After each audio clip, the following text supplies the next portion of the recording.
A segunda carta de Paulo, direcionada para a igreja de Corinto, é uma das cartas mais intrigantes que existe dentro da Bíblia. A verdade é que, se nós olharmos para dentro das Escrituras, nós vamos ver que cada uma delas possui um propósito. Quem está me ouvindo, por favor, diga amém. Amém. É por isso que eu preciso que você entenda.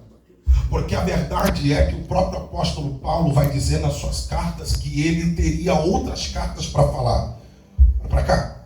Se você ler a carta de Paulo direcionada à igreja de Corinto, a segunda carta ou a segunda parte, você vai ver que no final da carta, em alguns detalhes, Paulo vai dizer que ele voltaria a escrever a igreja de Corinto. Bom, eu não sei o que aconteceu quando foram canonizar os escritos que não trouxeram outras cartas. Terminou na segunda carta.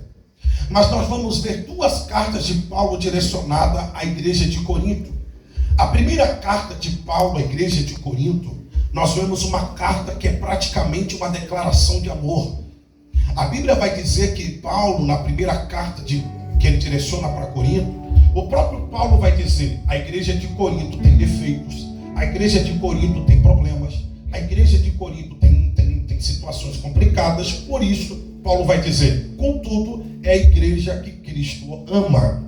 Paulo vai declarar por várias vezes na primeira carta que a igreja de Corinto é uma igreja diferenciada. Paulo vai destacar entre eles que há muitos dons de profecia, de revelações, que é uma igreja de fato cheia do poder de Deus. Eu quero que vocês entendam que Paulo reconhece na primeira carta que a igreja era problemática, mas ele sempre vai ressaltar os pontos positivos da igreja.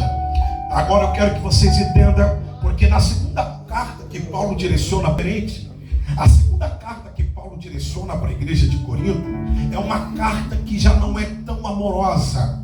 Os teólogos dizem que a segunda carta de Paulo para Corinto, ela é chamada de dolorosa. Por que isso? Bom, há por vários motivos, mas um deles está aqui.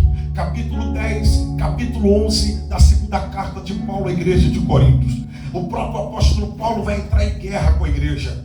O apóstolo Paulo vai escrever um capítulo e ele vai dizer: